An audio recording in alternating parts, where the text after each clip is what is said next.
you go. Hey, I'm sending you the biggest hug. Hey, Hi, buddy. it's so good to see you. You're It's good to always see like you. full of energy. It never fails. I've been so hype all day. Like seriously, I've been so excited about our conversation. Yeah, I told Nyla's part of the Capway team for everyone who doesn't know. And Nyla handles all this. And I was like, I'm pretty sure we're gonna go all the way off. Like, I don't know why I even have these questions, because I'm sure it's gonna go all the way left. Right. I was sharing with Lakil from my team. I said, we're gonna read these questions, but every time Sheena and I talk, it goes. It's it's just been a natural thing since we first met. I'm so appreciative. Oh, well, thank you for joining us. This is the talk. Today's talk is about entrepreneurship, so finances and entrepreneurship. So everyone who has joined us, if you have questions, be sure to just drop them, and we'll get them answered before this is all over. So, yeah, so the first thing is we love for our guests to introduce themselves. And I won't do you any justice, even though I could do the intro. And I want to ask that in your intro, you please not be the usual super humble, Dr. Key. Like, let people know who you are, what you do. All right, this is the non-humble version. I'm the Beyonce for Black businesses. Thank you, but no. I am Dr. Lakeysha Hallmon from originally from Mississippi. That's Sheena and I connection. In 2016, I was very fortunate to birth this big idea that I had in my head about creating an actualized village for Black entrepreneurs, and really for moments like this, like being able to widen the gap for us to reach and make connections amongst our own community. And so to date, we've done some pretty dope work. It has been humbling. We work with thousands of businesses at this point. We have finally spread across the United States, outside of the United States, and I am floored. I think the humility that you see, Sheena, it's not even something I try to generate. I'm just so grateful to be called by God to do my work, and it's it's just a natural thing. But I still am gonna sound the Beyonce for Black businesses. Okay, so that's the most I've ever seen you just kind of like take it and be like, this is what I do. You're like, well, I just so no, I appreciate that. So you and I we talk about the Village Market, which is the company that you started. Kind of tell me what made beside being God's calling, Hmm. Hmm. what got you into starting? Why did you start the Village Market? It was several reasons. So, on a personal note, my friends are entrepreneurs, and in 2015, several of my friends were entrepreneurs, and I would see them with concepts that they didn't really. It couldn't grow beyond our friend state. And what I know with most people, what you create, especially from the social enterprise, is a personal thing. I couldn't figure out why my friends couldn't scale. And so I would ask them these things like, what you are cooking us right now is phenomenal. What's the next step for you? And they didn't know. And then as I began to go to festivals and markets in Atlanta, like some of the what are known to be some of the best markets, the most high grossing for entrepreneurs, it would be void of Black people. So to me, that is cognitive dissonance. How is Atlanta the Black Mecca? And in the state of Black Mecca, where money is being circulated, if there's 100 businesses, why is there only two that's Black? And so maybe it's the Mississippian in me. I don't think we're supposed to beg for access, beg for space. If you can see a space that you can create, and that's what I felt that I could do, I just went ahead and created it. And I made sure that it was so Black and so for us. Because in a lot of the festivals that are high grossing in the city of Atlanta, some that I still patronize if COVID wasn't going on, it is it was troubling to see that I would have to walk around Piedmont Park for blocks to find two Black businesses to support. Crazy in the Black Mecca. in the Black Mecca, in the Black Mecca. But you know, as many prominent cities, there's always a tale and multiple tales of one city that's happening that what is the Black Mecca for some is brain fog for others.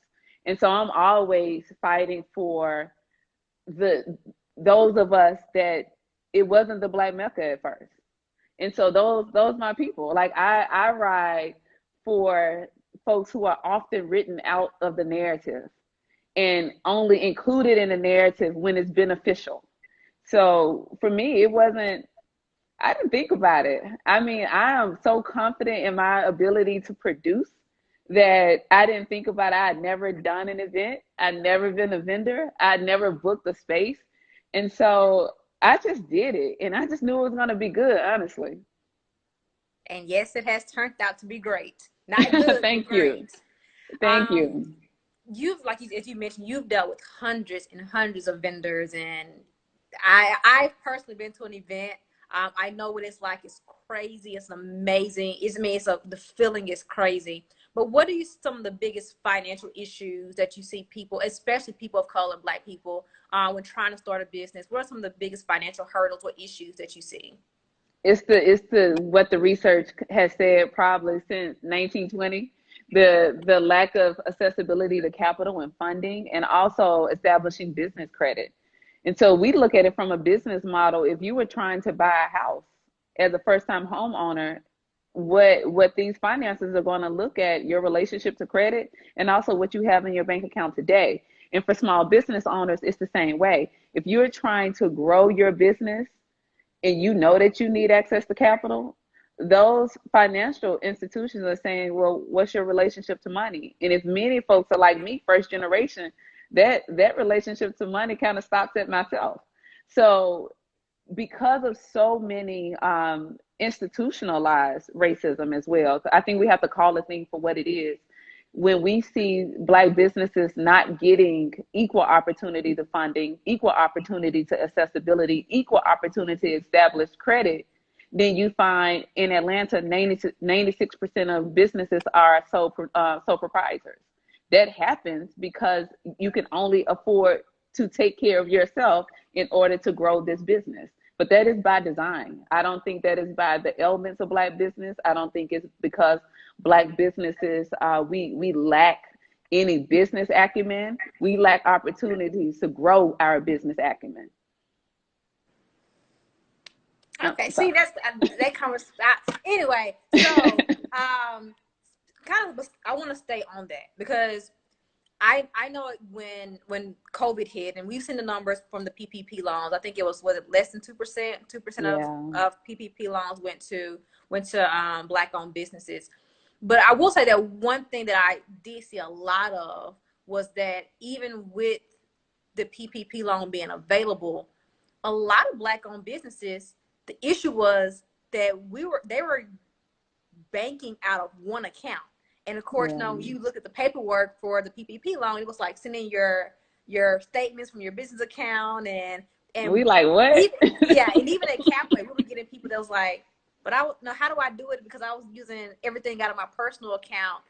So that business literacy also is something that I personally seen be a big hurdle for Black people. Is that something that you see or something that you try to navigate out of with the village market?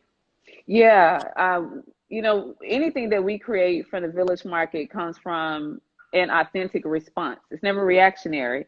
It's in the sense of, wait, businesses they cannot get loans because we're not loan ready or funding ready. Then why are we not funding ready? And so the conversations for us happen with two people. It happened with two sets of people. It happened with the small businesses whom we work with. I just called several who have vended with us before, and I asked them, did they apply? What was their experience? And then what response they got. And then I called two of the financial institutions who we work with, and I said, what are you seeing in Black businesses? Why is that 2% real?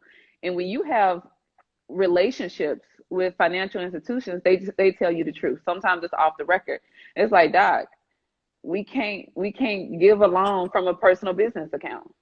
We can't give a loan to a business that has never filed taxes. So to me, the first response for us for the village market was then having that financial readiness class. We partnered with Dr. Sharita Howard to have a very candid conversation about what your business should look like and what commingling is. And she gave a very like real answer that we shouldn't see Netflix coming up in your business account. If so, then that is commingling 101, and banks will begin to see that. But how do you have a separate identity for yourself and then a standalone institution that is your business? And so we have been working with businesses, a lot of mentorship. I feel like I'm on the phone all day, Sheena, talking to businesses. I've had to like re-up myself and make sure that I'm prepared to answer these questions. But I don't know if we would have doubled down as hard as we did on the financial literacy piece if COVID didn't happen. And so my perspective, when you can find the gratitude for something like COVID, the gratitude is how did it expose the cracks? Because the cracks is where the work is. And so I'm always trying to dig into the cracks so we can be ready. We're not ready for the next COVID that happens. But if there's another opportunity where the government is going to deploy funds, many businesses who work with us are going to be in a better position now. You and I have had this conversation, I can't remember how many times, but another thing that unfortunately we see when it comes to Black entrepreneurship, not only is it usually solo founders, as you just mentioned, but it's also that a lot of times, because we can't get that business loan, which is, it's proven through data, it's not an assumption, but then we also run to try to get an investment. And investment is not meant for every company. And I tell people, as the founder of a VC-backed company, bootstrap as long as possible, because every check that you take from an investor, you're giving away a piece of your company. And I don't think everybody actually understands that every check someone writes you, your baby becomes less of your baby. So I know you get bombarded all the time with people saying, how can I find someone to invest in me? How do I get an investor? How do you answer those questions of people who think that the answer is going out and finding an investor right out the gate? I'm grateful that anytime I give advice, I just tell my truth. And then I preface it by saying that this is my truth. My truth has been, I understood that any investment in life, period, there's a part of yourself that you're being willing to give away. And so I asked, are you really ready to give your baby away at such the infancy stage? Are you ready for someone to have creative control that can tell you what type of partners to bring in and what not? What is good for your community and they have no relationship with your community? Are you prepared for that? Are you prepared to have someone who will critique you in your process, in your leadership, in your genius often? And I do know in being critiqued will also push us to excellence. But in an investment state, I don't know if it's excellence you're being pushed to or I'm trying to get my return on what I've invested in you. That's not the same. And so I asked businesses, are you prepared for that? And if you said no to the majority of the things that I said, then you need to bootstrap your way to excellence the same way that I had to, because I didn't know a ton of things about investment from the business sector. I just understood what the word investment meant. To me, you are giving to get something. And so what I wanted for myself, and this is what I share for businesses, the village could not be tainted. The village had to be one of the most purest things ever created, because there's so much healing that needs to be done in our community. And we're going to gather Black folks. It needs to be in a trusted space. And so my answer to businesses, especially in social enterprise space, are you ready for that critique? Are you ready for that compromise? Are you ready for this marriage that may come to divorce and you still got to kick it with them? Is your maturity level ready for that? And I think when we talk about business in the form of ways that we can all understand, equalize it, I think that's the better conversation. But I understand why businesses believe, Sheena, that VC route is the best route. And it's because the businesses who are celebrated are not those who are bootstrapped, especially who are Black. The Black celebration, the Black excellence is, and this business was able to raise this amount of round and this amount of funding to get this. And so if you see what is being overly publicized, overly celebrated, no knock to anyone who has raised funding, if you are coming out of the gate, you think I need to go towards this thing because this is what's shining.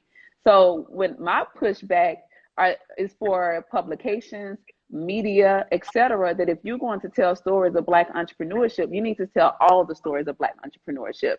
So then Black people who are coming out the gate know that they have options to VC, options to bootstrapping. And then the other part of our responsibility, yours and mine, is to talk about the hardships we've experienced in our choices.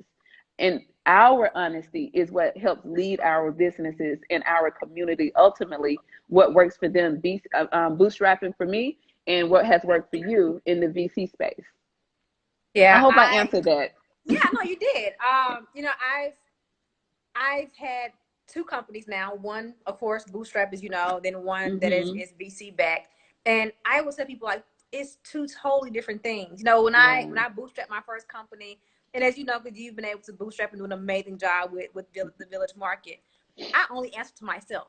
You know, it was like what that I feels want good to do, too. I do it. It was, if I want to make this move, I'm just gonna wake up one day and I'm gonna decide to do this. Or I mean, everything falls on you. If you mess up, it's on you. If you do great, I mean, everything is yours. But when you have investors, you have shareholders. This is, you know, you got to update them every month. No, you got a cap table. You have, I mean, it's a whole new type of lifestyle that it's not one of those I'm gonna wake up and make a decision. It's like, okay, well, let me email them, let them know, like, here. Or you gotta look at your runway. You gotta pay somebody. You gotta pay taxes. You know, you're paying somebody. You gotta pay taxes because you're paying somebody. Like, you know, it's a lot. You have employees. You know, of course, when you bootstrap, you have employees too. But then it's when you have employees when you're VC. I mean, it's just an entire different ball game when you have venture capitalists. And to your point, when you do see the headlines, it is company X raises $10 million. Company X raised $20 million. But as we see sometimes on the tail end of things, somebody can raise $10 million and not be making any money. Any money. I mean, but we get caught up on the raise of 10 million, right? Yep. And not be making, I mean, Elizabeth Holmes is probably one of the, at this point, probably the most notorious of the fact that, you know, she was once considered the youngest female billionaire. And gosh, I can't remember how much money they raised. It was a ridiculous amount of money. And all of a sudden it was like, well, they were like, their revenue was like 400,000, like after overhead, like the actual profit was like 400K. And you raise all this money. So I get it. There is an issue with media. They only praise the headlines. Is only, this is what I've raised. Right. And the thing about it, we have to push back on the stories that's being told about us. I think sometimes we compromise because we want the story to be about us, right? And so when we get the opportunity to tell our stories, we don't uplift those who we know are building at the same time as us and who may be building differently. If we can get to the place where we are comfortable with sharing the light, then multiple stories can be told. If you called, if I'm called, it doesn't matter, because my story is going to be told. And at the same time, I'm going to tell Sheena's story too, because to me, that is the part. We know that the media is going to do the clickbait thing. And so if we don't start leveraging that clickbait to work for all of us at the same time, that is not on media. That's on us. That is an intrinsic work that we have to do. Yeah, I mean, if you look at some of my interviews, or I'm always just like, I'm like Jewel Burks. Y'all know who that is? Check her out. Like, if you don't know who this one, you know, Savetri is, look her up, check her out. So I'm always just like, do you know this person? If not, like, you might wanna, you know, Jasmine was on the front of Entrepreneurship magazine, like, tag, like, y'all need to check this out. Y'all know who this is. So we definitely have to do that, because it is our job to reach back and hold each other accountable and hold each other up as we're going forward. Absolutely. Another thing I want to jump into as far as business is what entrepreneurs need to pay attention to more on the financial side. And like I said, I know you see a lot of this. And I won't go deep into it because I want you to be able to tell your story, because you deal with literally hundreds of businesses. But I'll just kind of give some examples of, I see a lot of people who don't keep up their finances. They don't file taxes. You know, you might ask them about their monthly burn, and they're like, oh, "My what?" Like they My have what? no clue. So, Mm-hmm. talk to us about what you see as far as starting a business and the numbers you should know. So this is what I have seen, and you hit it. I think that commingling piece is what keeps coming up. I've seen businesses and continue to fuss at business with love that how are we going to establish businesses if we have not established a business account? And that's step one. And having some sense of business identity. And so business they've gotten the LLCs, right? Because that was the first step. That's what you heard that you were supposed to do. But then there were some other degrees that you're supposed to go with growth. Another area, businesses are uncomfortable, and I think that's due to vulnerability, opening their books up and letting outside people to have that deep look with what's going on. But if you don't allow folks, especially who are experts in this space, to see what's going on, they're going to catch the problem too late. And now you are overwhelmed with back taxes. I have a business who I worked with last week that owes about $70,000, and I'm on the phone with her and on the phone with my friend who's a CPA, and we're literally allowing her to have a moment of crying, and I have no idea, what to do here and what that payment plan looks like, right? But she didn't, and it was a thing that she didn't know, right? And that piece of filing taxes, the CPA shared last week, for some companies, they should be paying these taxes quarterly. So they're not getting hit at the end of the year. But that was a hard call. This has all of it with the financial piece have been very, very hard, Sheena, because financially we do not have the best experiences in relationship with our own personal money and our family histories of money. And so then that carries over in our relationship with our business and even our own personal identity of what we think we deserve when it comes to money as well. So the reason why I keep mentioning commingling, because every time I get on a call and then the CPAs who we work with have evaluated businesses, they're telling me it's pages upon pages upon pages of commingling. Yeah, I won't go deep into it, but I've definitely had the calls where it's like, well, no, send me your statement. Let me see, what it looks like, and I'm like, you can't file that on business taxes. You Like, can't why file not? that Like, on, yeah. no, that's like no one. you're, and I heard. I remember Morgan. I remember she did a talk and she mentioned this, and it was, don't wait too late to get an accountant. Yes. A lot of us wait too late to get an Mm-hmm. accountant. Mm-hmm. I think that's another big issue that I see a lot of. I think that waiting, though, in a lot of places, that we wait too late for because we're afraid of what we can't afford. And so rather than checking to see can we afford it, we just believe that this accountant, that big word, is going to be so expensive. So I think that the limitation of what you can do, because you see how hard you're working every single day, it's like, man, I'm barely making sure I'm meeting my quota. How am I going to add an accountant on top of this? So an accountant and you in a startup phase only sounds like more overhead. Yep. So I think for creating villages, and what we are working on is creating this shared service based model where businesses no longer have to be afraid if they can afford an attorney from the jump or afford a CPA from a jump. We're building a coalition and have built a coalition that people are like ready to give services for free for small businesses. And that's the next iteration that we'll be rolling out. But that shared service has been something that has kept our communities alive for generations upon generations. So I'm not birthing anything new. I always lean back to what has worked for our community ultimately. But if we know that it is funding that is hindering businesses from investing in an attorney and CPAs, then the collective, we should be the answer for that. I don't think it has to be a long-term thing, but at least 6 to 8 months. As you are building, then we have someone to make sure that you are building a strong foundation. So shared professional services is just a win. I think that's a model that any organizations who say they work with small businesses, this is what we should be pushing towards. Yeah, I think that's the thing that's so great about the village market, and there's a lot of other resources, depending on where you stay. Mm-hmm. But once again, like you said, they offer those services for free. Hey, you're a startup, or you're just getting your feet wet. Like, I got you. Like, come over now. I mean, that's anything from accounting, that's from finance. I've seen lawyers who are willing to help get your paperwork in Mm-hmm. in in order. And I think once again, either is people just not knowing. And the saying I always say is hard to blame for somebody, hard to Yeah. blame someone for what they don't know, and or they just don't know those resources, or are out there, and they're available. But as you mentioned, yeah, definitely, especially here in Atlanta, even in Mississippi, there's definitely people who are willing to offer those free services early. So I didn't realize that we were already by 30 minutes. I knew this was going to happen. But I'm going to somebody did ask a question. Usually we take the Okay. last 30 minutes for questions. We use the Okay. last 10 minutes for questions anyway. But clearly we went over. So the question someone just asked is, how do new businesses get connected to the programs with the village? Shoot us an email. We have a new platform that's getting ready to come out actually the first week of August.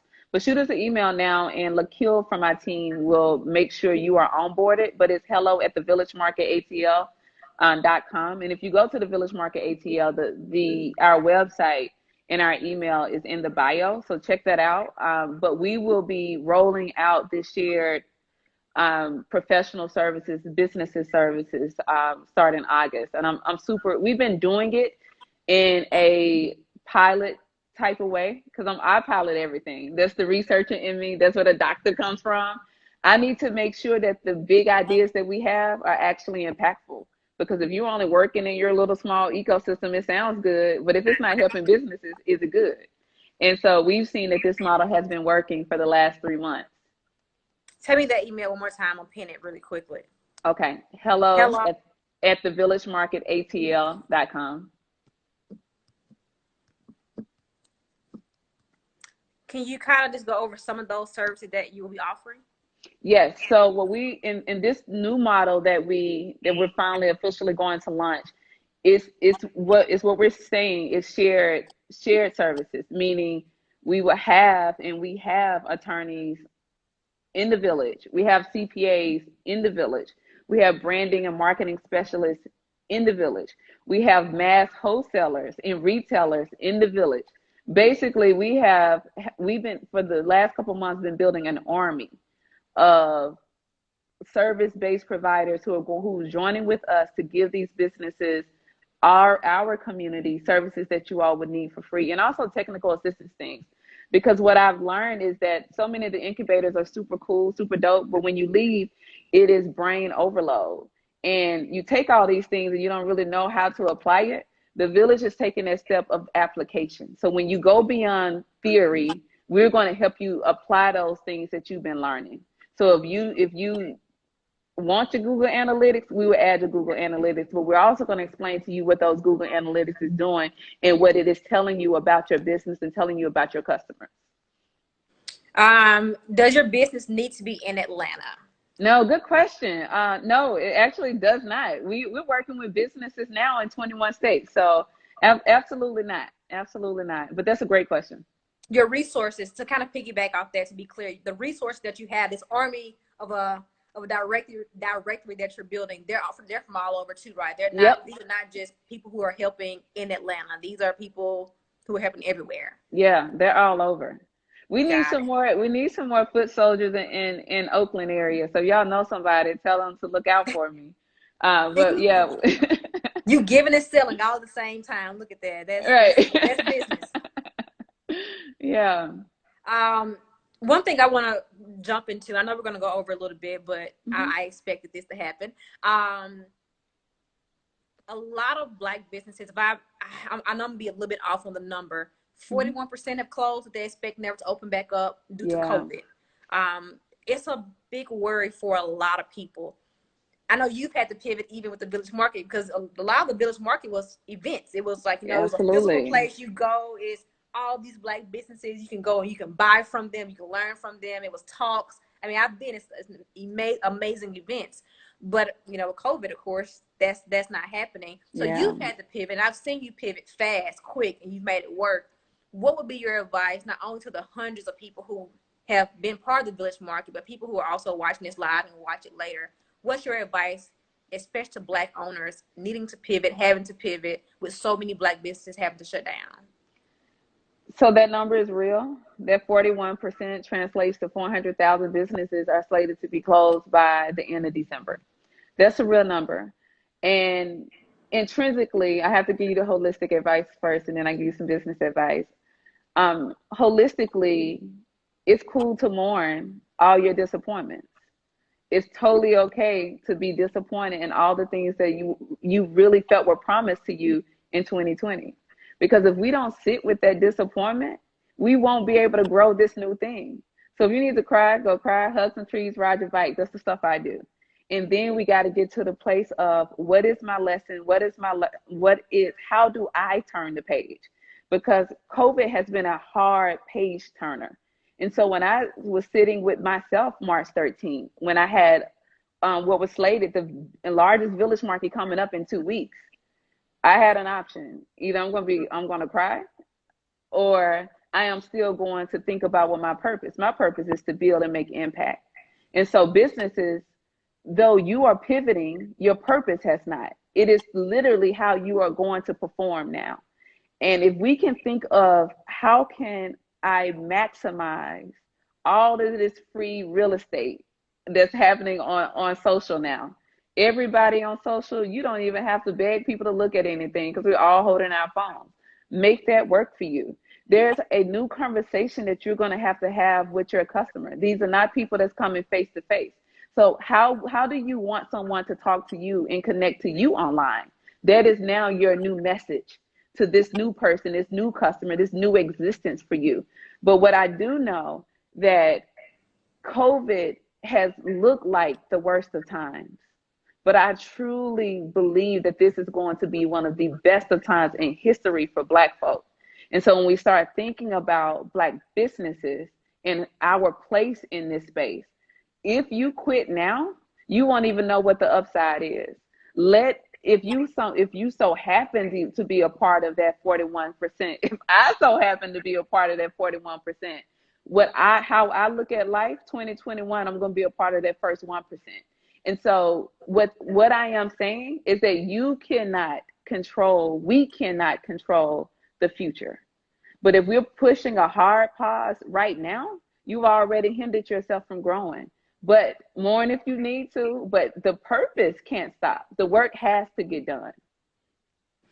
See, I'm not gonna get started with you. That's what happens. No, but that's powerful because so many businesses are shutting down, and it's like, Yeah. where do I go from here? Because a lot of people don't know, like, what do I do? But when I say she's not lying to everybody on this live, like, she literally rides her bike. She touches the trees and comes to one with self. I have still not joined the bike ride, even though I know I promised that I am. I wasn't gonna call you out. It's okay. I'm joining the bike ride soon. Don't hold me to it. I'm joining I have to get a bike first though. Like that would be number one. So yes. I'm going to get a bike. So before we end this, for one, as always, I much appreciate your time. I took more of your time than I told you I would, so I more than appreciate it. No time, it's friendship. This is friendship right here. You do the same for me. That's love. That's love. But we always ask our guests to leave us with a hack. Now I feel like you have like a lot of hacks in you. Do I? Let's see. I don't know. Let's keep going. I feel like you have a lot of hacks in you. So of all the hacks that you have to give us one that somebody's gonna be able to take away from this conversation and say, I did not know that. I'm about to go do that now, or I gotta go look into this. Give us a hack. You work with hundreds of businesses, so I know you got one. All right, so I'm gonna shut up. I'm gonna let you take it over. What is like one of the most impactful hacks right now? I don't know if this is a hack, but I would tell you, y'all, I've been using YouTube in a whole nother way. than I've ever used before. And we know there was YouTube University, but the way that I have been finding conversations of people's failures, I have been obsessing over the way that people failed and had to pivot out of that fail. So I push you to go find the stories of not all the people that have succeeded, but what looked like failure and how people have recovered. Because I think in this recovery state that we all are experiencing right now, these people found purpose. So if you can go find these recovery stories, put that in Google, or put that on YouTube. It is amazing conversations of people that have had to pick themselves up from nothing, and we are literally reading about and celebrating their excellence today. But before we ever got to that excellence, they were reduced, their dreams, their purpose, their relationships were broken into pieces. So find those stories, because that is the story of resiliency. And that's who we are as a people. So don't forget that part. I understand what COVID is. I understand what 2020 has been, but ancestrally, our genetic makeup is made to be resilient. See, that's I'll take that. That's a great hack. That actually really is a great hack. Because growing up, I think a lot of us, we were always taught that failure was such a bad thing. Yeah, like, it's oh my not. gosh, I failed. Oh my gosh, it's the end of the world. I have failed. And Yeah. it wasn't actually until I started my first company and I moved away from Mississippi and I got around people who were like, in Silicon Valley, they have failure parties. Like, Yes. literally have failure parties. It's like, I failed, you failed, like, we're good. Like, let's talk about it. The first time I've ever experienced that in my life was having like a failure celebration. But it's not necessarily a failure. To your point is, you're going to learn, and I will just piggyback off of your advice. You're going to learn way more from someone who failed than you do from someone who succeeds. Because no matter how we try to make it seem, when we've succeeded, we try to make that story sound so easy. Like, oh, all you got to do is A, B, and C, and like, you're good to go. Like, because I did it, you can do it, It's not real though. Nothing to it. And I don't know if it's just, I don't know why, but most times when we're super successful, we just make that story seem like it's a breeze. Like, I'm successful because I did 1, 2, and 3. No, you didn't. Like, you did 1, 2, and 3, but it was a lot that came with it. Versus when you ask someone who has failed their story, like, they're going to give you the real. It was, especially folks who fail publicly. Yes. It's, I'm thinking from even an investor point, it's like, hey, I raised this $100,000. I had no clue what I was supposed to have done with that money, or I didn't account for the fact that I had to pay these taxes, or I didn't account for the fact that, I was going to buy 4 or 5 computers for my employees if they broke down, or you do get way more information because people are way more open when they fail versus trying to make it sound really good when they've been successful. So I appreciate that hack. I think that's a go. That was an unfair hack, but that was my kind of hack. I'll take it. So once again, I appreciate you. You gave us information earlier about how to contact the Village Market, but from personal and business, how do we find you? How do people get involved in the Village Market? Let us know. Make sure you all follow the Village Market ATL on all platforms. I have an incredible team. So if y'all go and join Village Market tonight, make sure y'all tell my team, my people, thank you for their hard work, because it's me here talking to Sheena, but that is done because I have an amazing tribe of a team who lifts me, lifts the village.